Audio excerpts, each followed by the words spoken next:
Hi everyone, welcome to Physio Matters First Steps. My name's Francesca Peplo and I'm here with Georgia Jones, and we're going to be talking a bit about the difference between BSc courses and MSc pre-registration physiotherapy courses.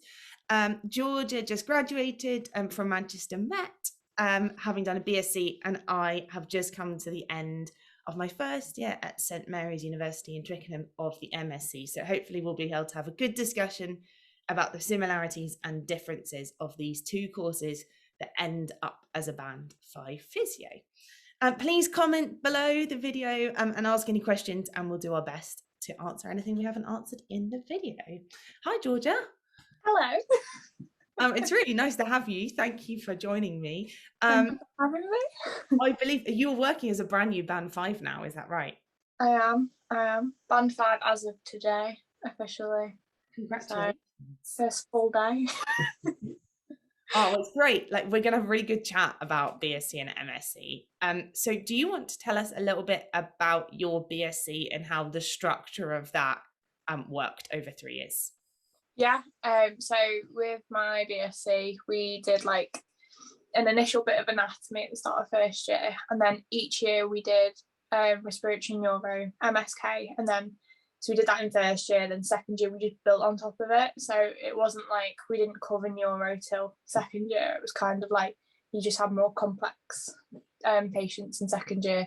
Then third year really was not any kind of like learning about specific conditions. It was more like evidence-based, like looking at different treatments and why you should do that with one patient and why that with another. So I'd say all of our kind of like physio knowledge tended to come in the first 2 years, and then the end was the more academic-y stuff. What was yours like, Fran? So this year we had 2 semesters this year at St Mary's, and the first semester for us was based around anatomy, physiology, and professional practice. So we had all our anatomy in one chunk in that first term. And so we basically had a part of the body every week. So we had about 1 week on the hip, 1 week on the knee, 1 week on the ankle. And that, I guess, is the expectation of MSc, that you can just move that little bit faster. And then in semester 2, we had a neuro, an MSK, and a cardio resp module. And then right at the end of the year, we had a clinical evidence module. So it's about like how to write research, that sort of thing. Yeah. So basically prepping for dissertation. So they're quite similar, aren't they? Yeah. They're quite similar in like structure. How did your placements work? Did you do placements throughout your 3 years or all in one go? We had a 4-day one in first year, so that was like observational, and then we have 3 in second year. We were supposed to, but obviously COVID. We had 2 in second year, and then I did 3 in third year, and then an elective at the end of third year. So it tended to be more towards, it was kind of a split between second and third year. And were they like 6 weeks? That worked quite well. Were they 6 week 5 blocks? weeks. So yeah, so I did 5-week ones and then a elective. Awesome. Yeah, so ours, we were meant to have 5 days of observational this year. We had 1 day, and then the COVID winter happened. So we didn't, but then all our placements happen in our second year of MSc. Yeah. And we have 4 6-week placements and 1 5-week placement to get those 1,000 hours. But we should say that this is specific to our courses, and all BScs and MScs do it slightly differently. So it's worth, if you're applying, just finding out what works for you. And likewise, not all MScs start in September. Mine did. Some start in January. So that's worth having a look at. So should we talk about how to get on a course, like a physio course, for these people who are about to go through the UCAS process? So how did that work for you, applying from school, college? So I went to a sixth form college. It was just like a college specifically for like sixth form A levels, and I did what did I do? I did drama, drama, biology, and psychology. And I applied for quite a few unis, like across the UK. So I think when I was applying, the most difficult thing I found was trying to get work experience. That was really hard, and that was tricky for me pre-COVID. So I only empathise with anyone trying to get experience now, because it's really tricky. But yeah, I applied through UCAS, like probably everyone else does, and then yeah, got offered a place. So how much work experience did you end up doing? Because I think that's like the magic question, right? People are like, I have to do some, but how much do I have? I need an exact figure. No, I did a day in like a neurotherapy centre. So it was like a charity.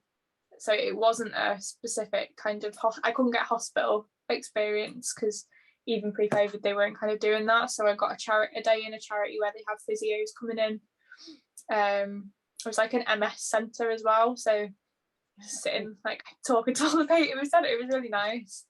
And then I did a day in private MSK. Okay, cool. So you got like a couple of days.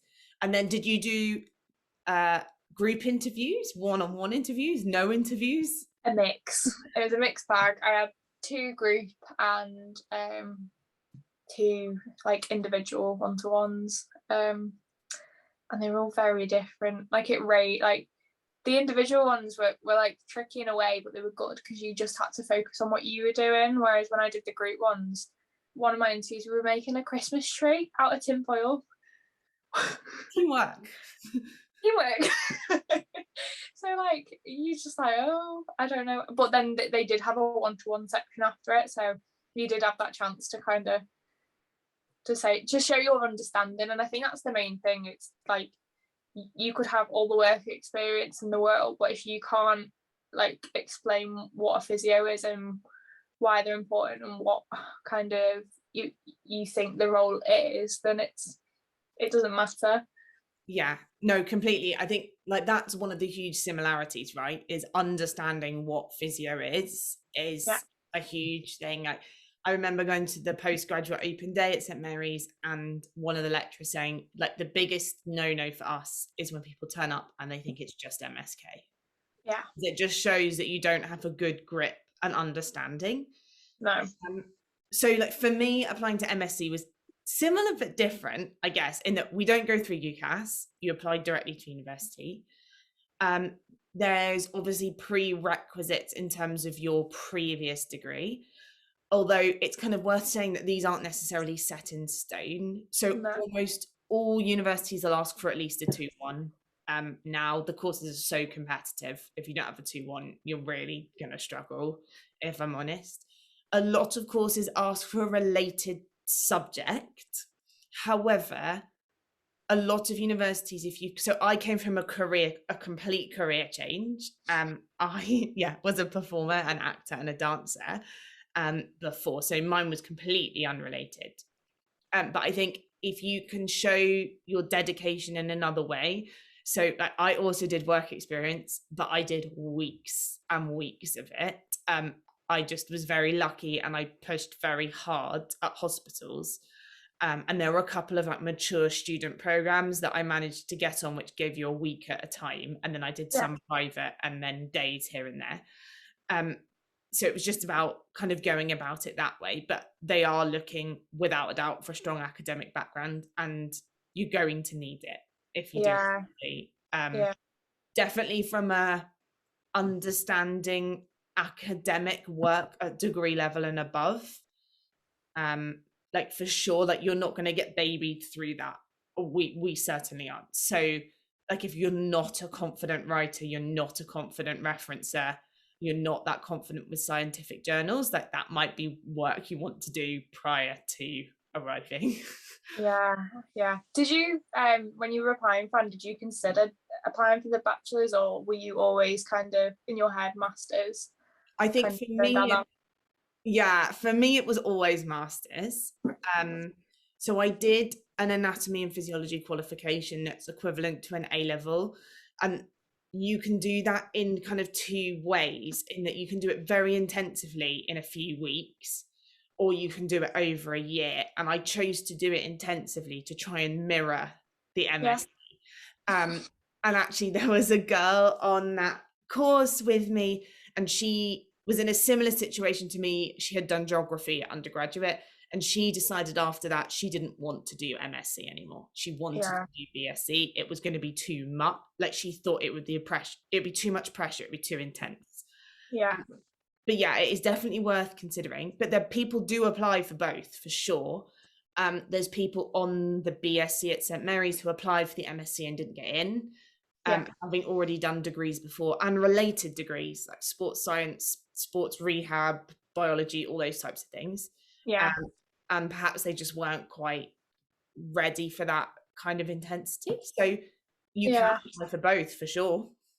Yeah, I found there's quite a few people in my group at uni that had done a degree in like sports science, but they'd also say like they'd had kids, so it had been like 10 years since they'd done a degree. So actually the bachelor degree was better, because although it was over 3 years, they had that time and the flexibility to kind of work it around like childcare, but then they're also kind of getting back into that swing of academics as well. So I think it's very personal, isn't it, as to what fits around.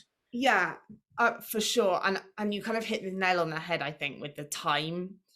The people on our course perhaps that have struggled this year have come across time as an issue. So if you are needing to work a lot to support yourself through your degree, if you've got a very busy family life, if you're competing sports at an elite level outside of university, things like that, like it might be the BSc is a better option.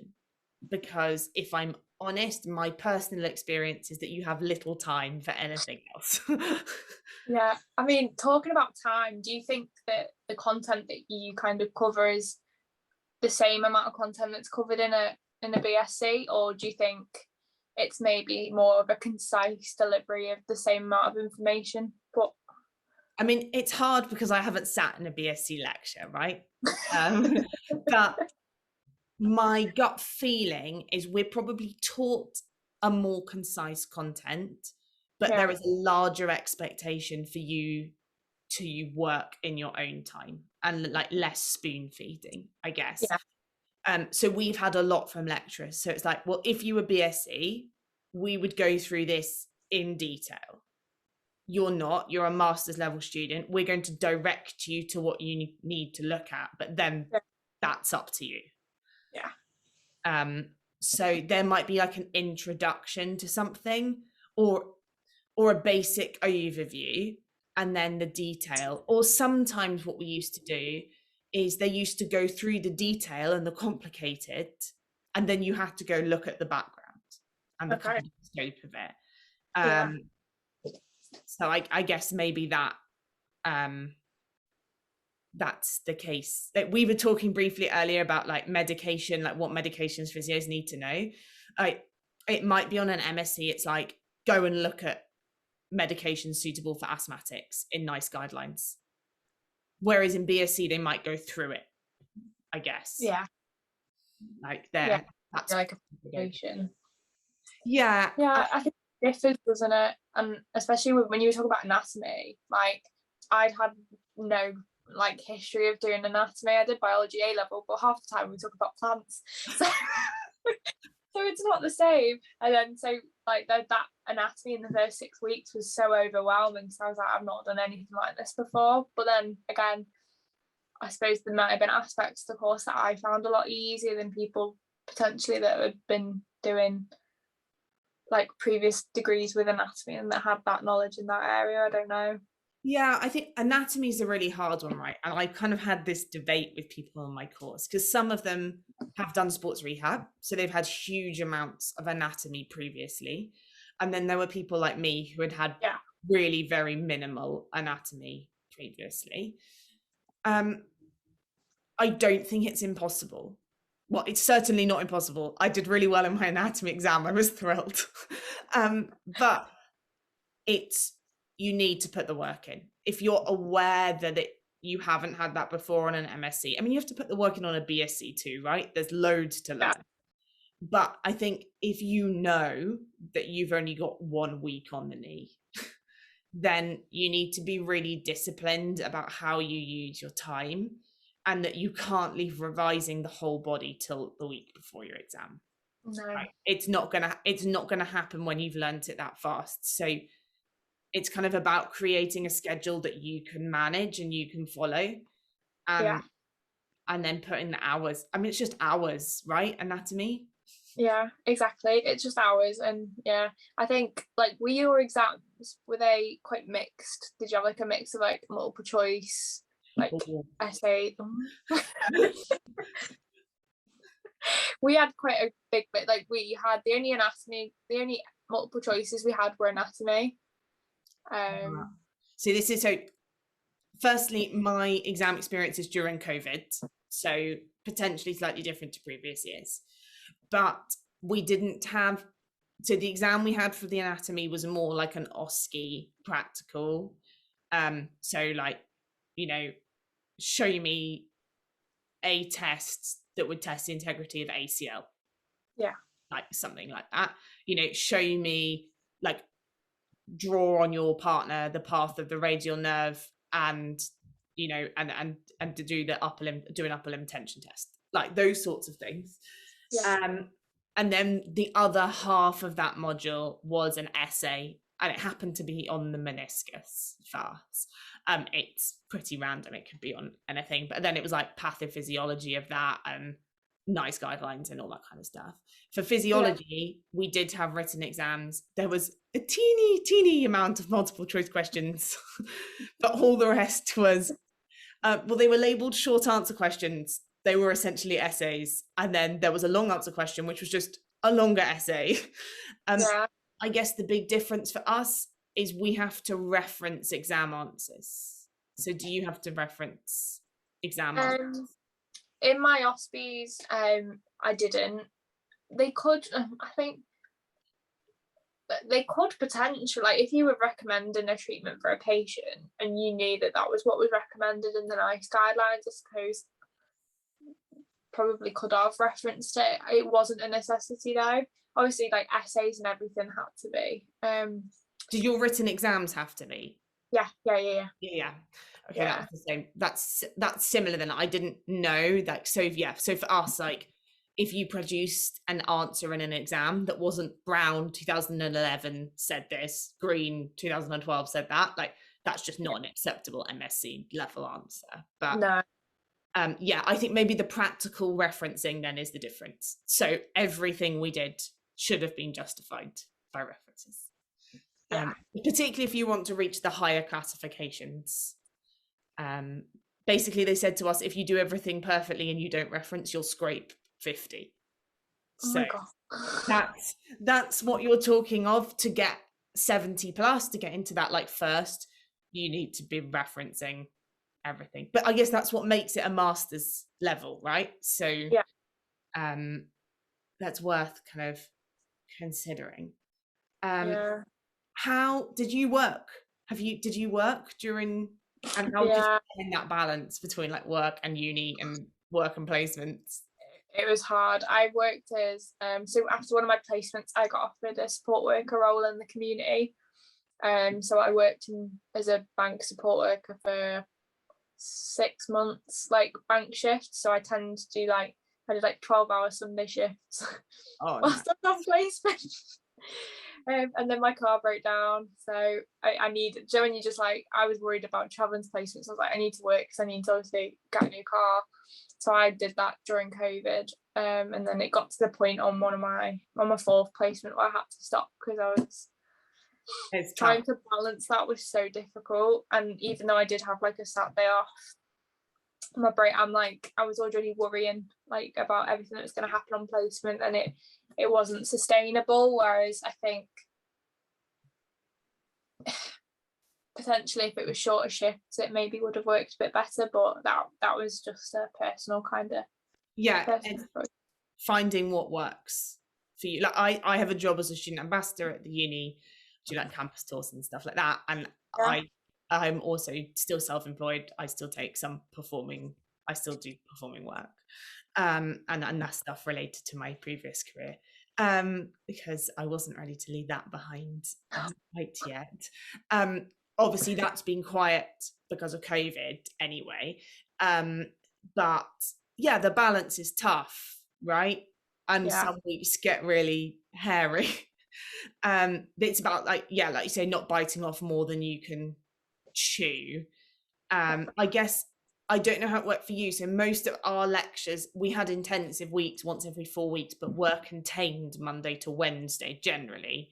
So you had the other 4 days to play with, if that made sense in terms of work. And then it's up to you as an adult how to juggle the uni versus work. Yeah, I think ours differed quite a bit. Like first year we were in Monday, Wednesday, Friday, and then Tuesday and Thursday were expected to be study days. And then second year we were only in 2 days a week. So again, even less. It was Tuesday, Thursday, and 9-5. So it was 2 full days, but I think I know people from other degrees that literally did Monday to Friday, 9-5, and it's just, it's so different, isn't it? Yeah, it just depends on the structure, right? Like they said to us, our expectation is you work 37.5 hours a week. Yeah. You can take, like it's a full time, but how you orientated that was up to you. Yeah. So, like for me, when I have performing work, like it's inevitably gathered around the weekends. And sometimes it took all 4 days, sometimes it takes all 4 days. And then sometimes there's nothing because COVID shut everything. So it's completely dry. But I think like it's just about understanding. And maybe like, I don't know, if you were to give someone advice, I think like my advice would be settle into uni and the timetable and then take on. Don't go in with a really fixed idea of what you can manage, because it might not actually be the case. Definitely. I think to be fair, I was quite lucky I didn't work first year of uni. I worked the whole of the summer before, like full time, managed to save up quite a bit. So I didn't work first year, and then second year I worked all the way through. And it was more difficult, and I think you do see the difference when you're doing your exams as well. Like I wasn't doing bad in my exams. It wasn't as good as maybe I'd have liked it to be. But that you've got to kind of weigh up that time. I need money to get to uni. Yeah, exactly. And uni is a balance, and life and work is a balance. Like there's no point in doing amazingly if you can't stay, if you can't eat, and you can't support. So yeah, I think everyone understands that, and depending on your personal situation, that varies massively, right? Did you ever have academic work whilst you were on placement? Yeah, I think COVID is, I'm thankful for that because we got essays pushed back, or we were on placement when we were supposed to be off and writing an essay, and it was only, not everyone was, it was to do with who was out at what time. So because I'd done a placement over the summer, I only had half of the placement whilst I was trying to write an essay, whereas some people had a full 5 weeks trying to write evident, like a critical appraisal whilst on placement, which is tough. It's tough. It is tough. It is really tough, and it's only actually when you've finished it and you look back and you go, how? I think the hours in the day.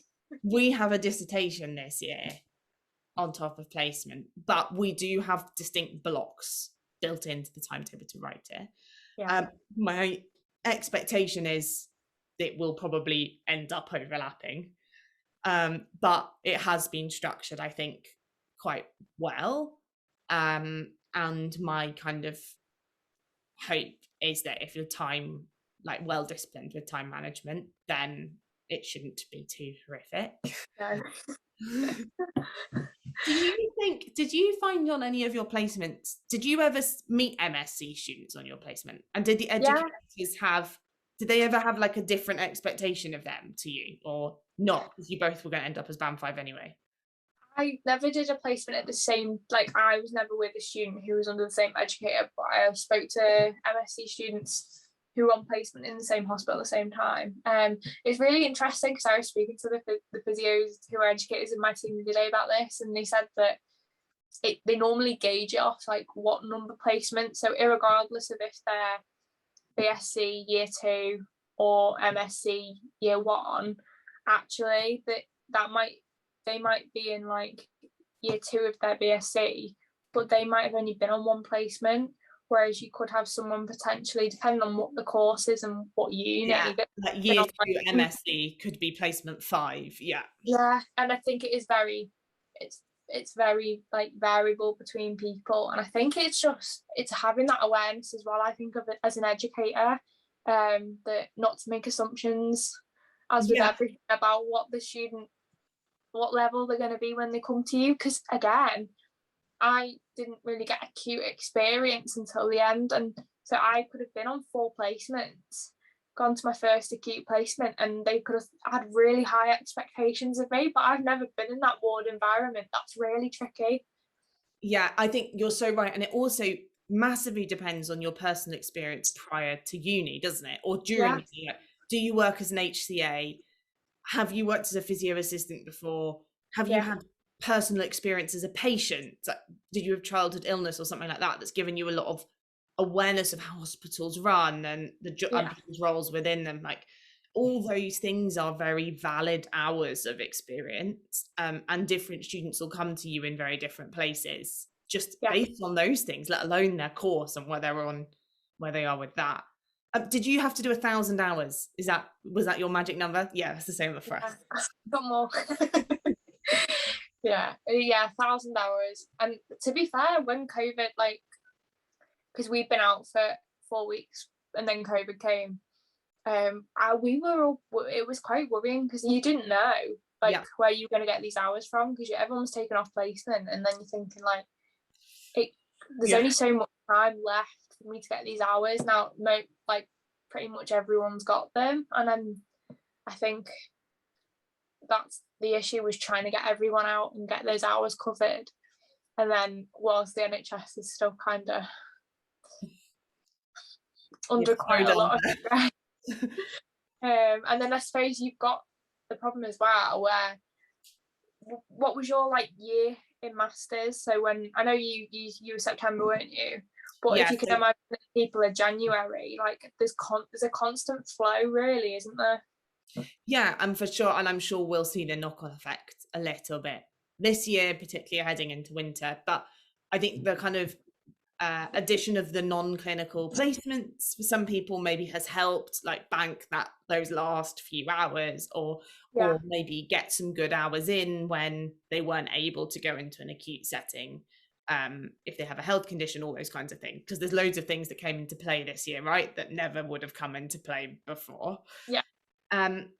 So placement, uni, all that done, like jobs, essentially we all apply for the same jobs, right?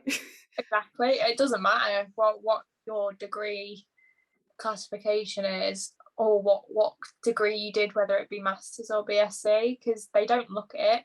I got my job before I even finished my degree, and a lot of people do, because they don't. They don't. And we should say this is NHS. Yeah, this is our NHS experience. So I guess we were talking about, I guess one of our talking points is, where is having a master's advantageous? I guess that where is having that higher level qualification?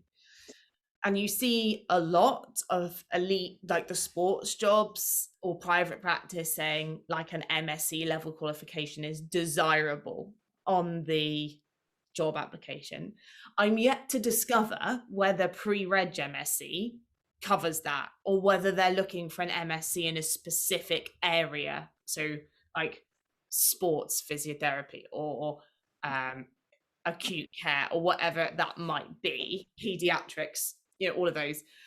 So if you know the answer to that, please do comment below and fill us in, because we're still in our early stages of discovering. And also, if you did an MSc, if you're doing an MSc course or have done an MSc course that doesn't graduate in the summer, because we'd be interested to hear how that affects applying for jobs. Although there does seem to be quite a lot of NHS jobs through the year.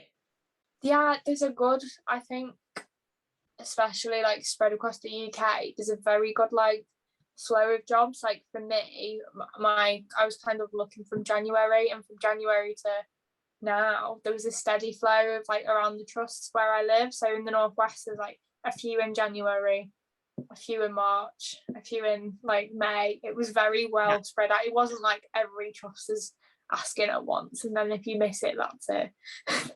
Yeah, so don't panic, because not also even the summer courses, they don't all end at the same time. Some unis end in May, some unis end in June. Some people wait till after their HCPC registrations come through. Like, it's not a fixed, it's certainly not like the junior doctors that all start on the same day. So hopefully that's reassuring to people if they are worried. So I guess rounding up, so we don't bore everyone silly, and we might be asked back to do another one. It seems to be about personal choice, right? It's what it comes down to a little bit.